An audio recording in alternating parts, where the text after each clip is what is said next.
Bonsoir frères et sœurs, bien-aimés dans le Seigneur, auditeurs de Radio Sentinelle, de Radio Logos, de la 4VEH. Nous abordons ce soir, par cette 5e présentation, des 12 messages que nous voulons tirer de notre Père. Nous abordons le 5e et qui est aussi la 3e demande formulée dans cette prière. En effet, cette prière après l'introduction, notre Père qui est aux cieux, comporte 7 demandes principales. Et la première, c'est que ton nom soit sanctifié. La deuxième, que ton règne vienne. La troisième demande, qui est notre 5e message, s'intitule que ta volonté soit faite sur la terre comme au ciel. Alors, pour aborder ce sujet d'une prière que le Seigneur a apprise à ses disciples, nous aurions pu et nous pouvons librement nous poser un certain nombre de questions, mais parmi lesquelles les plus pertinentes, c'est que signifie cette requête que ta volonté soit faite sur la terre comme au ciel.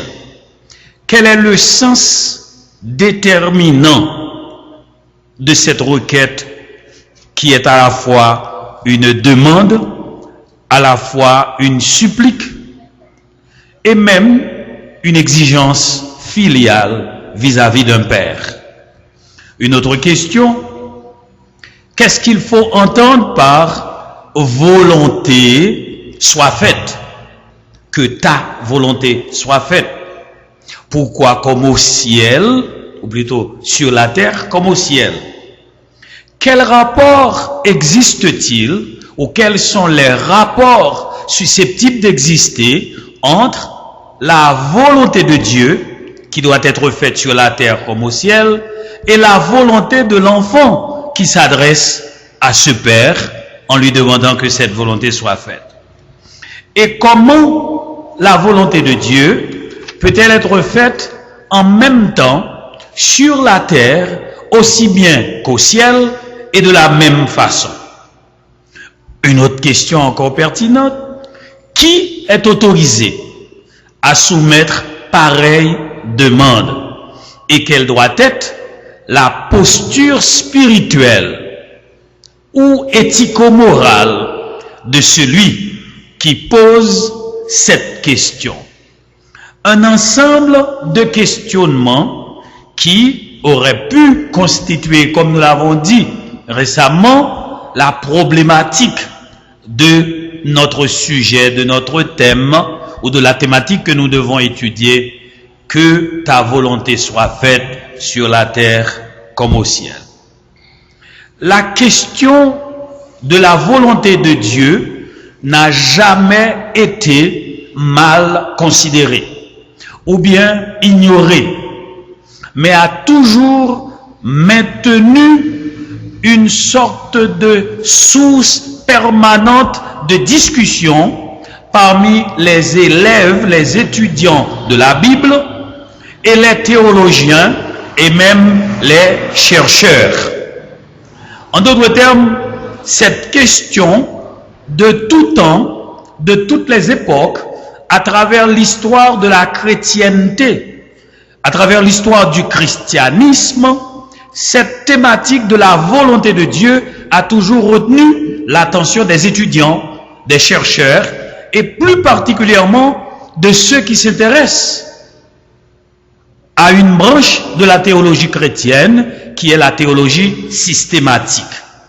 En d'autres termes, ça a été une telle importance pour eux, étudiants et chercheurs, que ça a donné lieu à une division dans leur perception, dans leurs écrits, dans leurs suppositions et même dans leur enseignement. Et quand je parle de ces chercheurs, étudiants ou bien professeurs de théologie, je fais allusion, et je prends la précaution de le répéter, je fais allusion aux chercheurs, étudiants, théologiens de l'Église catholique apostolique romaine, aussi bien que ceux de la branche orthodoxe du christianisme, aussi bien aussi que de ceux d'inspiration chrétienne protestante. Donc, étudiants et chercheurs orthodoxes, étudiants et chercheurs catholiques apostoliques romains, étudiants et chercheurs théologiens protestants, tous ont eu la même préoccupation de comprendre, d'enseigner ce que Jésus-Christ voulait dire par la volonté de Dieu, et ce que Ésaïe et les autres prophètes avaient déjà annoncé par volonté de Dieu, et ce que Paul, le philosophe, va enseigner avec beaucoup de fierté et de zèle aux Romains, aux Éphésiens, etc. De sa prison, Paul parlera de cette volonté de Dieu. Et dans Éphésiens, chapitre 1er, verset 11 jusqu'au verset 12, Paul nous déclare ce qui suit. En lui, Dieu, Jésus-Christ, nous sommes devenus héritiers, ayant été prédestinés, suivant la résolution de celui qui opère toutes choses, d'après le conseil de sa volonté, afin que nous servions à la louange de sa gloire, nous qui d'avance avons espéré en Christ. Donc si nous soulignons les mots-clés de ces versets de Éphésiens 1, 11 à 12, Paul nous dit que nous sommes chrétiens, nous sommes héritiers, parce que, suivant un plan prédestiné par la volonté de Dieu, nous avons été choisis pour être héritiers, et comme héritiers prédestinés par sa volonté, nous sommes aidés comme héritiers par celui dont la volonté est de nous préserver et que nous ne soyons pas perdus. Père, nous te prions pour qu'aucun d'eux ne soit perdu parmi ceux que tu m'as donnés. C'était la prière du Maître. Voilà donc une sorte de dilemme qui nous bouleverse lorsque nous lisons Psaume 89, verset 12. À toi les cieux, à toi aussi la terre. Alors là, on est plus ou moins réconforté. Mais le même Paul va nous apprendre plus tard, 1 Timothée 2, 3 à 4, 2 Pierre 3, 9 et Matthieu 18, 14, que la volonté de Dieu, il nous en donne une définition, c'est que la volonté de Dieu, c'est que tous les hommes soient sauvés et que tous parviennent à la connaissance de la vérité. Donc, la Bible va nous apprendre, avec les autres versets, 1 Timothée et 2 Pierre, que Dieu use de patience, voulant que personne ne périsse. Et en relisant Éphésiens 1, 9 à 11, Paul précise que nous sommes, nous qui croyons dans le Fils, nous sommes des privilégiés. Comment nous sommes des privilégiés? Au regard de sa volonté. La volonté de Dieu que personne ne périsse. La volonté de Dieu que tous soient parvenus à la connaissance de la vérité, mais ceux qui parviennent à la connaissance de cette vérité. C'est pas une tautologie philosophique, mais c'était la volonté de Dieu qu'ils connaissent la vérité. C'est la volonté de Dieu qu'ils ne périssent, et ceux qui viennent à la connaissance de cette vérité. Paul nous dit ceci: nous sommes des privilégiés parce que il nous a fait connaître le mystère de sa volonté. Il nous a fait connaître le mystère de sa volonté en vue de ramener toutes choses à Christ, selon le plan préétabli de celui qui ramène toutes choses au gré de sa volonté. Alors là, on a besoin un peu de la psychanalyse, on a besoin un peu de philosophie, on a besoin de la théologie systématique pour comprendre ce que signifie la volonté de Dieu, le plan de Dieu, le dessein de Dieu, ce qu'il envisage. Alors là, que ta volonté soit faite sur la terre comme au ciel. Qu'est-ce qu'il voulait dire aux disciples? Nous ne devons jamais oublier de saisir d'une manière historico-photographique le profil de ceux qui étaient autour de Jésus, à qui il apprenait cette prière. C'étaient des hommes citoyens qui avaient leur pays placé sous occupation étrangère. Il y avait parmi eux un collecteur d'impôts, un employé de l'administration publique. Il y avait un politicien en herbe, des Esséniens. Nous aurons un type intéressé au recouvrement de la souveraineté du pays, qu'il va devenir un traître. Il va proposer de vendre Jésus pour qu'en arrêtant Jésus, qui était devenu si populaire, si adulé, si respecté, si admiré de la foule, il y a un scandale.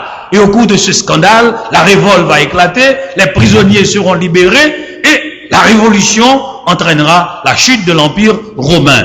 C'étaient donc des hommes faillibles, des hommes de petites conditions, aussi bien que des intellectuels, des penseurs, et des gens qui, de crainte qu'il ne soit connu, suivaient Jésus en secret. Des hommes riches, des femmes, des pêcheurs de poissons, de toutes conditions sociales. Jésus leur parle donc dans leur langue, en tenant compte de leur situation, mais des gens qui n'étaient pas dépourvus de perception. C'étaient des gens faits de chair et d'os. Ce n'étaient pas des gens construction mécanique ou construction intellectuelle, des gens abstraits construits par l'imagination du maître. C'étaient des hommes de chair et d'os. Matthieu, Judas, Pierre, le fougueux, l'homme prêt à combattre, qui était toujours porteur d'une épée. Les capitalistes, conservateurs chrétiens ne nous disent pas pourquoi Paul, Pierre, disciple du maître, bien-aimé du maître, était toujours porteur de son épée. Était-il chargé de la sécurité rapproché de Jésus? Il y avait donc toutes sortes de gens. C'était un melting pot social aux côtés de Jésus. Et c'est à ces gens-là, faillibles, vulnérables, faibles, forts, potentiellement faibles, c'est à eux que Jésus s'adresse. Il y avait aussi leurs attentes de voir la fin de ce royaume romain, de cette domination romaine. Vous vous rappelez la requête de la mère des fils de Zébédée. Maître, nous aimerions que dans votre gouvernement de demain, le premier de mes fils soit chef de cabinet et l'autre secrétariat de votre palais, l'un à droite, l'autre à gauche. Les demandes auprès de Jésus étaient donc teintées de considérations sociales, politiques, économiques en rapport avec l'heure, avec l'époque, avec la situation qui prévalait. Matthieu, par exemple, nous rapporte que le Seigneur lui-même, face à des moments de grande détresse, avant l'arrivée de la mort, était confronté, Matthieu 26, 42, à demander, Père, je n'en peux plus. La douleur est telle, la souffrance est telle, que cette coupe s'éloigne de moi. Et je sais que ma mission était de mourir, mais je ne veux pas mourir pour maintenant, quant à présent. Et alors, plus tard, il a dit non, Père, non pas ma volonté, mais que ce soit ta volonté qui se fasse. Voilà donc ce même Jésus qui était confronté à ce dilemme de rencontre de deux volontés, demande ou avait demandé à ses disciples de prier pour que ce soit la volonté du Père, la volonté de Dieu qui prévale. Qu'est-ce qu'il voulait nous dire par là? Le Seigneur voulait dire à ses disciples, a dit à ses disciples, et veut nous rapporter à nous ce soir, de l'église de la communauté évangélique d'Haïti, du public qui nous écoute sur les ondes de la radio, que le chrétien croyant, il va tôt ou tard faire face à une rencontre, collusion, une rencontre de deux volontés, une rencontre conflictuelle, une rencontre collusion, une rencontre pas nécessairement en diaconie, pas nécessairement au diapason de deux volontés. La première, c'est celle, comme croyants, que nous savons qui est dans le plan de Dieu et qui s'inscrit dans un cadre éthico-moral. Nous devons faire ceci, nous ne devons pas faire ceci. Ceci s'inscrit dans un cadre qui résulte du processus de notre formation personnelle, du processus de socialisation générale. Mais la volonté de Dieu et la volonté de moi, la volonté de nous autres, peuvent être en conflit et sont souvent en conflit. Et alors, le Seigneur Jésus demande à ses disciples, en leur apprenant à prière, de dire que Père, ta volonté soit faite sur la terre comme au ciel, pour ajouter et non la mienne, quand il l'a dit quelque temps après. Éloigne de moi cette coupe, je n'en peux plus. Votre coupe n'est pas nécessairement peut-être la mort pour l'humanité, mais la coupe du maître c'était de mourir, et il a demandé que la coupe s'éloigne de lui. Mais dans un moment de ressaisissement, le maître humain s'est repris. Il a dit non, que ta volonté soit faite et non la mienne. Donc il y a eu collusion de volonté, il y a eu rencontre quasi conflictuelle de deux volontés. La volonté de l'homme de chair, la volonté du maître. L'autre volonté, c'est celle du Père. Et il a dit non, Seigneur, mon Père, que ce soit pas ma volonté, mais ta volonté qui prévale. Une autre rencontre de deux volontés, c'est ce jeudi après-midi, ce vendredi après-midi, lorsque du haut des cieux où siège le trône de Dieu, au milieu de la gloire qui raconte les merveilles de la création, le Seigneur a vu son Fils couvert de péchés, de nos outrages, de nos faiblesses, de tous nos manquements. Il a décidé de tout chambouler. Il a décidé de tout détruire. Et le Fils a dit non, Père, non, j'étais venu pour cela. Et le plan était dans ta volonté que je souffre comme je suis en train de souffrir. Donc, arrête, Père. Mais entre-temps, dans la colère du Maître, des morts sont ressuscités, des malades sont guéris pendant les quelques heures de la colère de Dieu en voyant son Fils. Et la volonté du Fils a arrêté la volonté du Père en disant non, c'était ta volonté que je vienne, je suis venu, c'est ta volonté que je souffre, je suis en train de souffrir, n'arrête pas ta volonté qui aurait pu m'aider quant à ma volonté de ne pas souffrir. Ainsi donc, cette requête, demande, est à la fois une sollicitation directe de notre part de voir la plénitude de la manifestation des pouvoirs de la souveraineté de Dieu dans nos vies sur la terre comme au ciel, par une sorte d'abdication tacite à toute confrontation entre ma volonté, entre notre volonté et la volonté de Dieu. Donc presque tous les théologiens acceptent l'étude de la volonté de Dieu parallèlement et concomitamment à celle de la souveraineté de Dieu. Les étudiants en théologie, je répète, particulièrement ceux qui approfondissent leur connaissance en théologie systématique, les professeurs, ils acceptent que en étudiant la question de la volonté de Dieu, on doit mettre à côté la question de la souveraineté de Dieu. Et que les deux notions sont concomitantes, sont complémentaires. Et qu'en parlant de la volonté de Dieu, on voit aussi la souveraineté de Dieu. La théologie chrétienne parlera donc de la volonté, souveraineté de Dieu face à ce qui est pour l'homme, sa liberté, sa responsabilité ou bien son libre arbitre. De là, catholiques, orthodoxes et protestants ont élaboré en réalité de grandes écoles autour de cette question volonté et souveraineté de Dieu. La première école, c'est celle qui est familière aux gens qui ne vont pas à l'école biblique ou à un séminaire de théologie.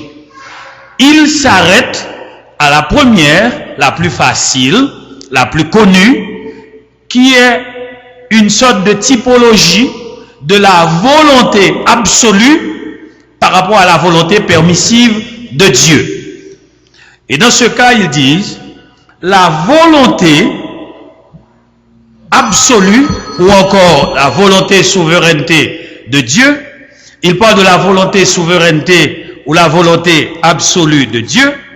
C'est une volonté par laquelle Dieu seul en est le maître.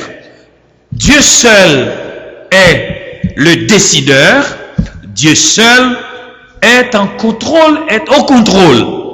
La volonté, souveraineté absolue de Dieu. La souveraineté ou la volonté permissive de Dieu, c'est celle qui permet que l'homme se comporte au regard de Dieu suivant tel type de comportement que Dieu autorise. Alors, la volonté absolue est aussi appelée la volonté absolue et parfaite de Dieu. Et la volonté souveraineté permissive de Dieu, c'est celle selon laquelle Dieu autorise pour le bien de son enfant, pour le bien de ses enfants, dans son plan général, que des choses arrivent qui ne sont pas nécessairement en accord avec la volonté humaine, même de ses enfants. Alors, cette théorie, pour facile qu'elle paraisse, disent que Dieu autorise, mais Dieu d'une manière absolue autorise d'une manière absolue. Ça crée pour d'autres chercheurs un problème autour du caractère absolu de cette souveraineté. Comment une souveraineté peut-elle être, disent les tenants de la deuxième école, que je vais vous expliquer. Comment ce Dieu peut-il avoir un matin une volonté souveraine absolue qui ne questionne pas et une souveraineté permissive comme quoi la première était parfaite et la deuxième devient imparfaite. Or Dieu est un tout. Et la totalité de ce Dieu, c'est un Dieu saint, un Dieu parfait. Le problème est donc, comme Paul l'a expliqué, c'est un mystère. Le mystère de la volonté de Dieu. Et l'homme cherche au niveau de la philosophie, particulièrement par le déterminisme et la création ou l'invention du libre arbitre, de mesurer ce qui n'est pas mesurable. La volonté de Dieu ne peut pas être parfaite, absolue et ensuite permissive.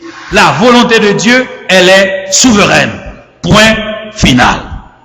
Alors la deuxième école dit, même si elle est plus ou moins acceptable, que les chrétiens disent dans les moments de difficulté, de douleur, et de grands problèmes insurmontables que leur Dieu permet que la chose arrive et se console, alors les théologiens chrétiens disent, alors acceptons-le.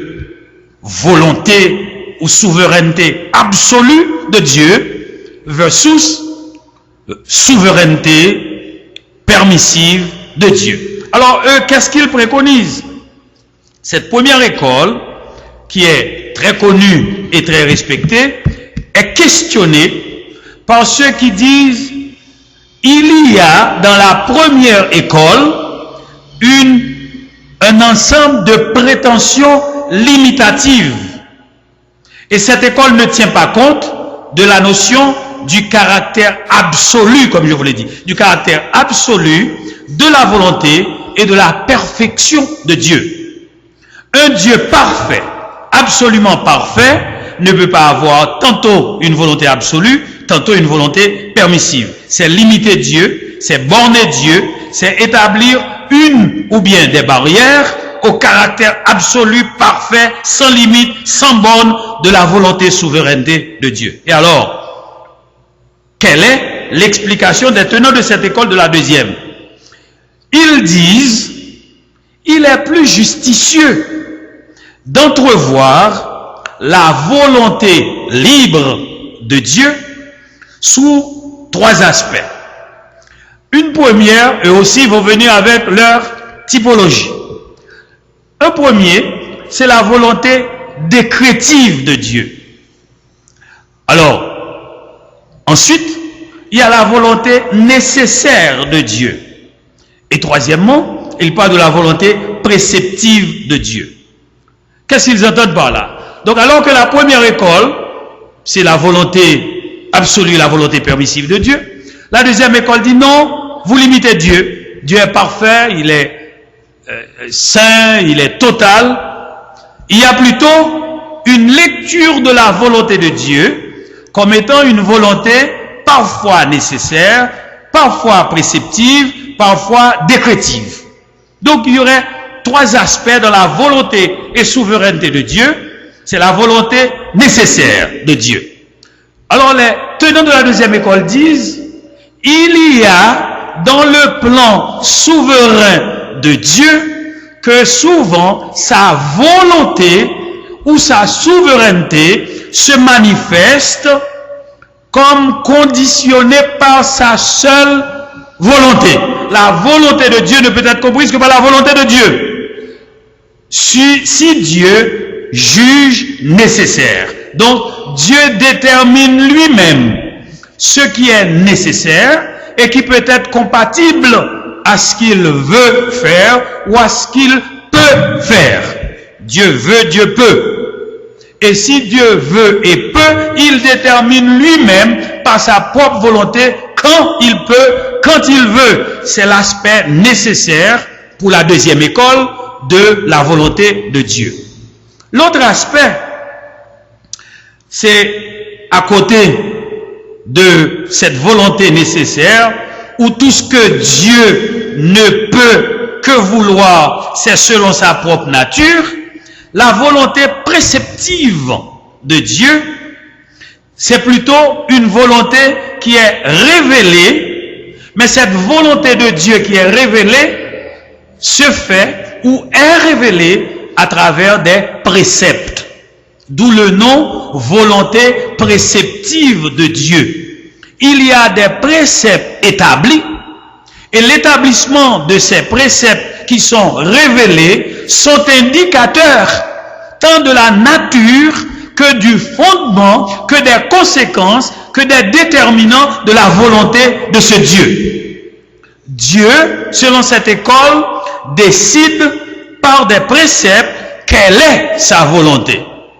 Alors, nous devrions faire ceci, nous devons faire ceci, nous allons faire ceci, nous essayons de voir est-ce que c'est dans le cadre de la volonté préceptive de Dieu, est-ce que c'est un précepte établi par notre Seigneur.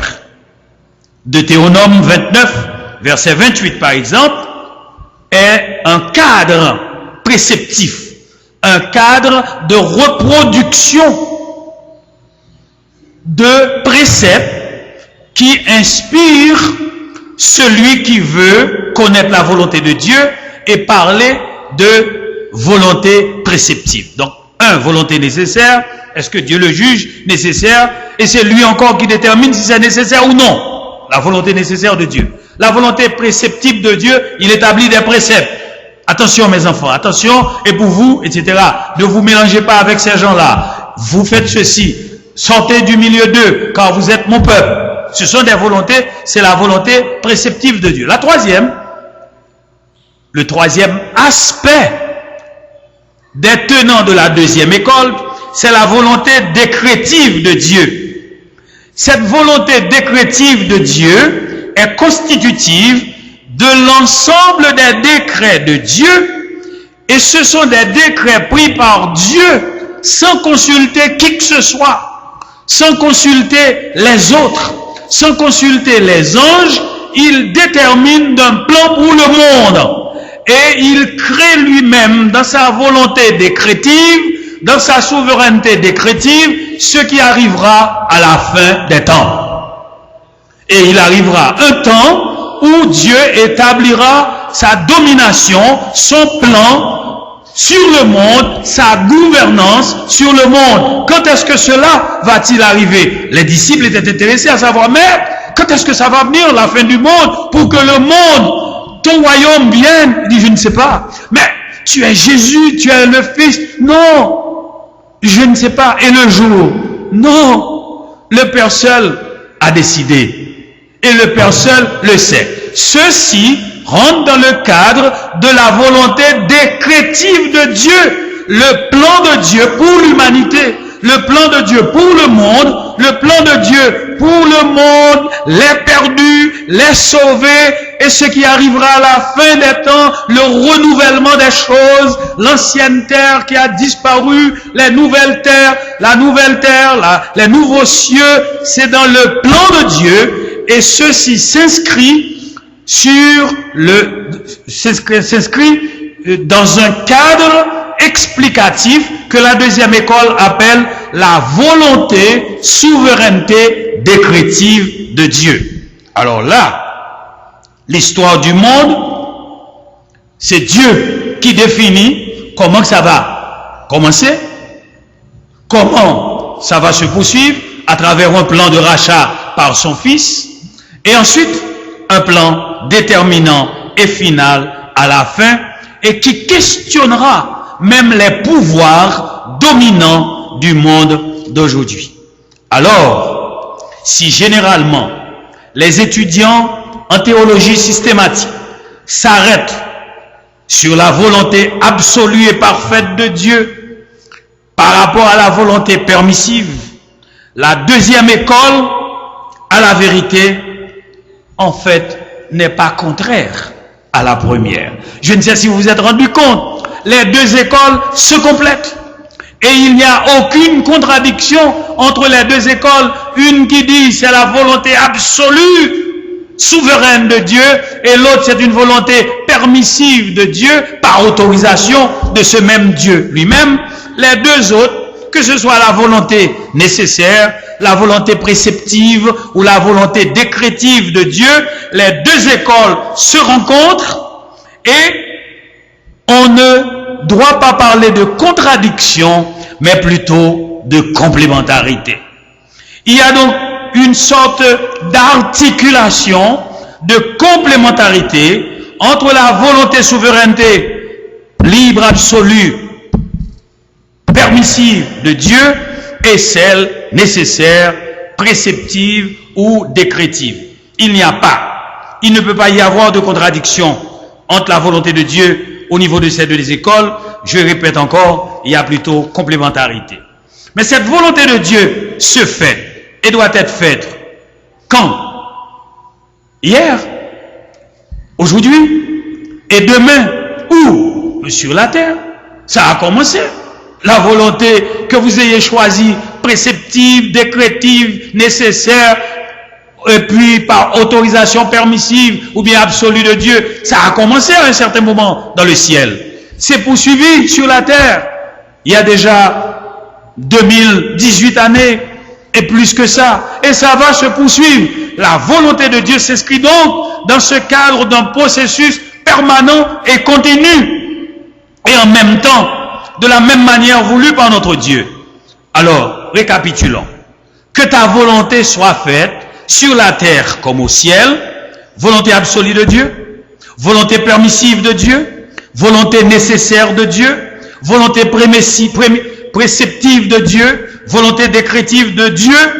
Le croyant qui est chrétien, faisant cette demande, requête dans la prière, apprise par notre Seigneur Jésus-Christ, reconnaît qu'il y a une différence, pas au niveau de la plénitude de cette manifestation de la volonté de Dieu ou de la souveraineté de Dieu, mais qu'il y a plutôt cette différence entre la volonté de Dieu et notre volonté.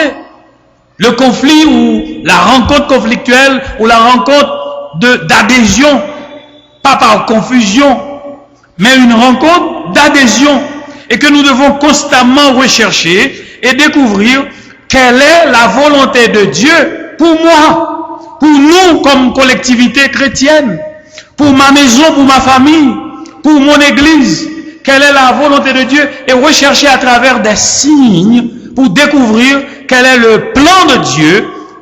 Quel est le plan de Dieu pour mon pays? Quel est le plan de Dieu pour ma famille? Etc., etc. Nous demandons donc, dans cette prière que nous a apprise le Seigneur, que le plan et le dessein bienveillant de notre Dieu, qui est notre Père, pour nous, s'accomplissent dans nos vies, pour notre Église, son Église, pour les nations, que ce plan-là s'accomplisse, comme il l'a voulu, en dépit de la méchanceté, en dépit des mauvaises gouvernances, en dépit des problèmes qui suscitent peut-être le découragement parmi les enfants du royaume, parmi ceux qui plaident pour que ce règne vienne. D'ailleurs, il y a une corrélation logique, littéraire et littérale entre la première demande, Père, que ton nom soit sanctifié. Père, que ton nom soit au-dessus de tous les commérages, que ton nom soit au-dessus de toute souillure, de toute saleté, de toute forme d'impureté, qu'il soit préservé comme une garantie et qu'il ne soit jamais profané, même par nous et par les autres, ou surtout par les mauvaises actions de ceux qui ne te connaissent pas. Que ton nom soit sanctifié. Et il continue, que ton règne vienne, que ta domination, Père, arrive pour que ce royaume soit sous ton contrôle et non partagé avec les autres, les mauvais anges, avec Satan.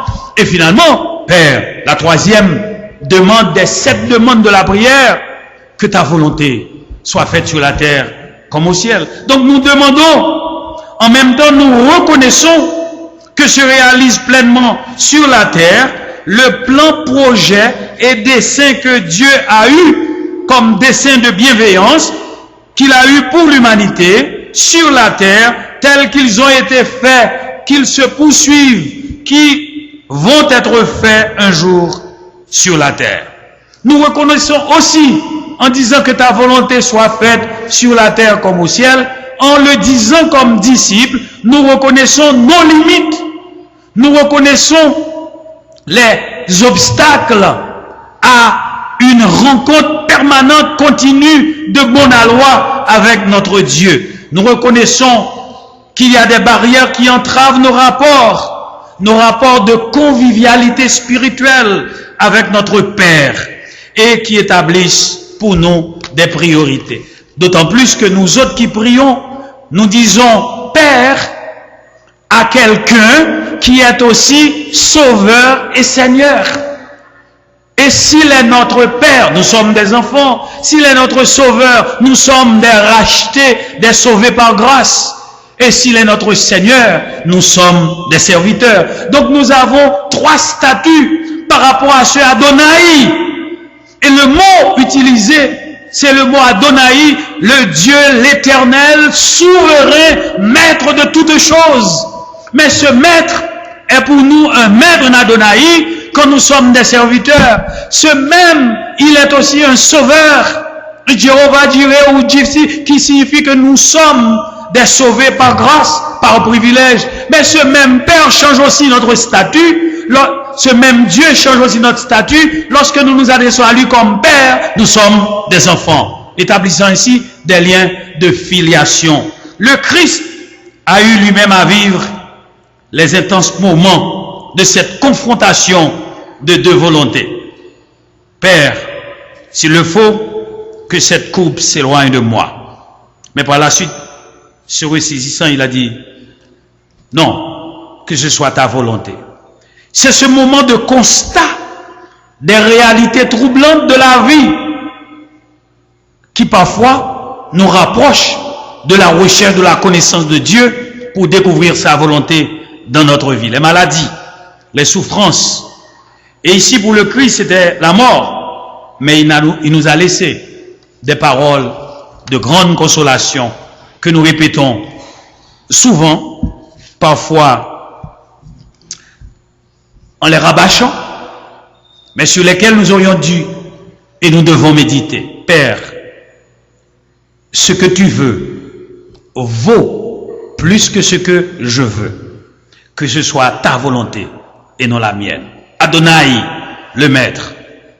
Vous vous demandez sans doute, n'est-ce pas dans ce cas, le Dieu des croyants, le Dieu des chrétiens, un Dieu masochiste, un Dieu qui crée sa propre volonté, qui l'impose aux autres et qui nous demande de dire que cette volonté se fasse à travers les moments les plus difficiles et puis nous complaire pour dire que ce soit ta volonté.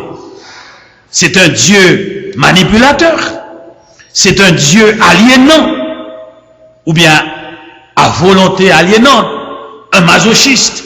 Il prend plaisir à voir souffrir ses sujets, d'autant plus qu'il les a créés pour sa gloire, pour la manifestation souveraine de sa volonté. C'est la thèse des marxistes et des mécréants. Ça paraît. Avec l'aide de la philosophie, les chrétiens croient au libre arbitre, à cette force intérieure qui nous donne la possibilité de décider, même contre la volonté de Dieu. Alors là, c'est la tautologie. Mais la volonté de Dieu, c'est que je sois soumis à sa volonté. Mais non!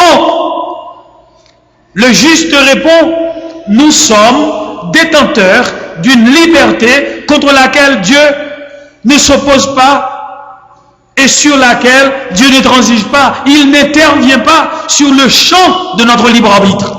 Il nous laisse agir. Dieu aurait pu empêcher que Satan tente Ève et Adam. Dieu aurait pu empêcher que... Mais Dieu a permis que Adam soit tenté, Ève soit tentée, et que le mal arrive. Il laisse la liberté. Et le juste répond par ce que nous appelons en philosophie et théologie la dynamique de la foi. C'est par la dynamique de la foi. C'est pas une sorte de passivité. C'est pas du tout la résignation. Au contraire, nous demandons, en continuation des demandes déjà soumises, antérieurement, que ton nom soit sanctifié, que ton règne vienne. Eh bien, nous disons, Seigneur, que ta volonté soit faite.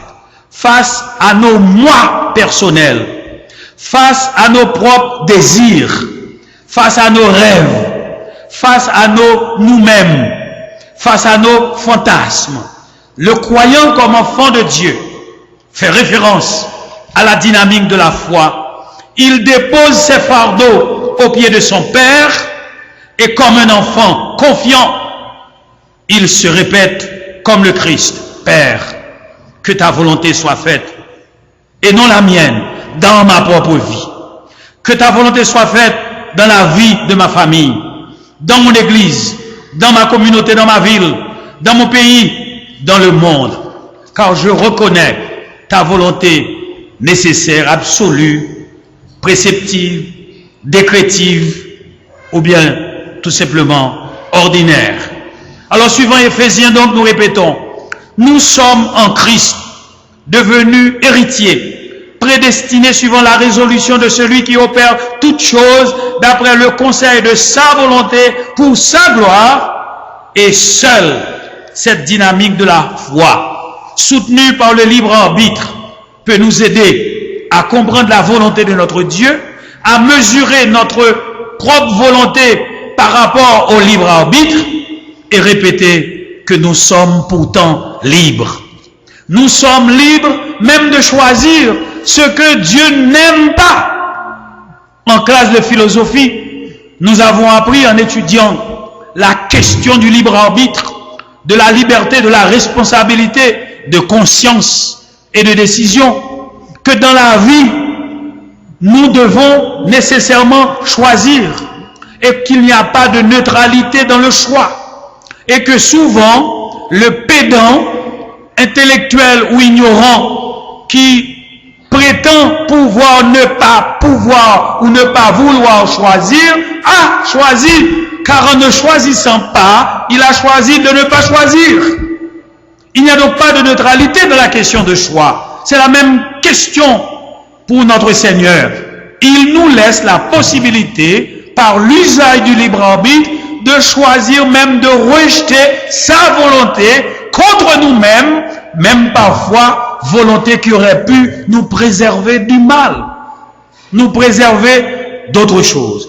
Comme les citoyens volontaires conscients qui concèdent dans un État démocratique une partie de leur liberté, de leur droit à des citoyens pour administrer la ville, ou bien pour être député, comme c'est le cas pour notre ami Maître Axène Joseph, ancien député, eh bien, les mandants lui avaient concédé une partie de leurs droits pour qu'ils viennent à Port-au-Prince et défendent les droits de ceux qui lui donnent une partie de leurs droits pour l'exercer comme député, comme mandataire. Il y en a d'autres qui choisissent d'avoir des sénateurs. Eh bien, l'histoire peut être comprise à partir de cette analogie. Les croyants conscients, imbus de leurs droits et de leurs responsabilités, cèdent à leur Seigneur, à leur Sauveur, à leur Maître, à leur Père, en toute confiance, en toute sincérité, pas de naïveté, en dehors de toute manipulation. Ils concèdent, ils cèdent consciemment, volontairement, une partie de leurs droits à leur Seigneur. Et ils disent, en le faisant, Seigneur, prends tout. Prends tout, Seigneur. Prends mon corps, prends mon cœur, prends mon âme. C'est moi qui te les donne. Fais-en ce que tu veux et que je devienne un simple ouvrier et que je sois un simple potier et un simple ouvrier et toi tu es le potier. Moi je suis l'argile entre tes mains. Je reconnais que je suis l'argile. C'est exactement, frères et sœurs, ce que nous disons quand nous prions pour dire Père, que ta volonté soit faite. Nous le disons comme les délégués le font, comme les mandataires le font, comme les députés et les sénateurs le font pour leurs mandants. Nous demandons une jonction des deux volontés. Nous demandons que s'accomplisse le plan de Dieu dans ma vie, dans notre vie, et même pour que s'accomplisse son destin pour le monde. Nous disons tout ça dans cette prière, que ta volonté soit faite. Nous prions pour nous-mêmes, nous prions pour nos familles, nous prions pour l'Église, nous prions pour le pays, nous prions pour les jeunes qui, découragés, déçus, à personnalité blâmés, à personnalité déboussolée, qui laissent le pays, qui vont au Chili, qui sont humiliés au Brésil, qui vont en République dominicaine. Nous disons, Seigneur, n'est-ce pas toi qui as dit que si ton peuple sur qui est évoqué ton nom s'humilie, prie, cherche ta face, s'ils se détournent de leur mauvaise foi, tu pardonneras leurs péchés et puis tu guériras leur pays. Haïti est malade. Eh bien, par cette seule phrase, que ta volonté soit faite, nous prions pour les milliers de jeunes qui laissent le pays déçu, amer, et qui disent qu'ils ne reviendront jamais. Nous prions aussi pour eux. Le problème qui arrive, c'est que souvent, lorsqu'il y a cette rencontre des deux volontés, il y a l'homme de chair, même chrétien, dans la force de ses faiblesses, ou dans la faiblesse de sa force, il aimerait que ce soit sa volonté qui prévale. Seigneur, je désire tellement me marier. Il y a cette jeune fille, il y a cette autre. Seigneur, je reçois toujours des coups bas. Seigneur, j'ai besoin de fonder une famille. Le Seigneur le voit, mais vous êtes pressé alors que le Seigneur veut que vous restiez célibataire toute la vie. Non, c'est pas le plan de Dieu. Mais qui vous a appris à découvrir le plan de Dieu pour vous? Qui vous dit que célibataire, vous ne seriez pas plus utile à l'œuvre que vouloir un mariage comme Paul l'avait lui-même pratiqué et vécu dans sa vie? Le Seigneur a dû lui donner une écharde. Alors, souvent, lorsque les deux volontés se rencontrent, l'enfant de Dieu est presque dans une situation de guerre avec son propre père. Car son Dieu qu'il connaît, qui est son père, n'aurait pas dû, ne pouvait pas accepter une telle situation qui soit l'apanage de son enfant. Et alors, lorsqu'il ne comprend pas, la Bible nous dit que le Seigneur répond: mon fils, ma grâce te suffit. Lorsque vous êtes découragé, frustré, déçu, traumatisé, brisé, perdu par des souffrances, ou même en face du syndrome de Moïse, le découragement, même un découragement institutionnel, un découragement au niveau national, vos dirigeants sont des voleurs, les corrompus demandent la condamnation de corrompus, des voleurs enquêtent sur les vols, ce sont des assassins qui mènent des enquêtes sur des assassinats. Vous êtes découragés, vous dites: Seigneur, quand viendra-t-il ton règne? Et le Seigneur répond: mon fils, ma grâce te suffit. Et oui, mais Seigneur, je ne peux pas comprendre. Eh bien, vous êtes des privilégiés. Vous êtes à la fois un sauvé, vous êtes à la fois un béni, vous êtes à la fois un fils, et vous êtes à la fois un serviteur. Quel statut! Est-ce qu'il y a des gens qui n'ont pas ce statut de privilégié ici à l'église qui nous écoutent?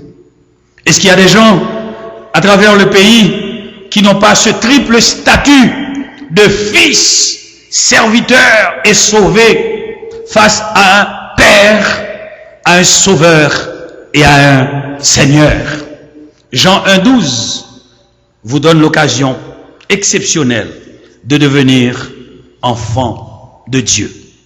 Et enfant de Dieu, par adoption, vous entrez dans la famille du peuple de Dieu.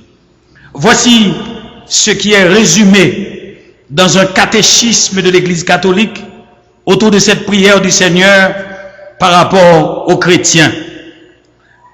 La volonté de notre Père, c'est que nous demandons instamment que se réalise pleinement le dessein bienveillant sur la terre comme il l'est déjà dans le ciel. C'est que aussi nous demandons à notre Père d'unir notre volonté à celle de son Fils pour accomplir sa volonté, son dessein de salut pour la vie du monde. Et aussi, c'est que nous demandons, troisièmement, nous prions notre Père d'unir notre volonté à celle de son Fils pour accomplir son dessein de salut dans la vie du monde.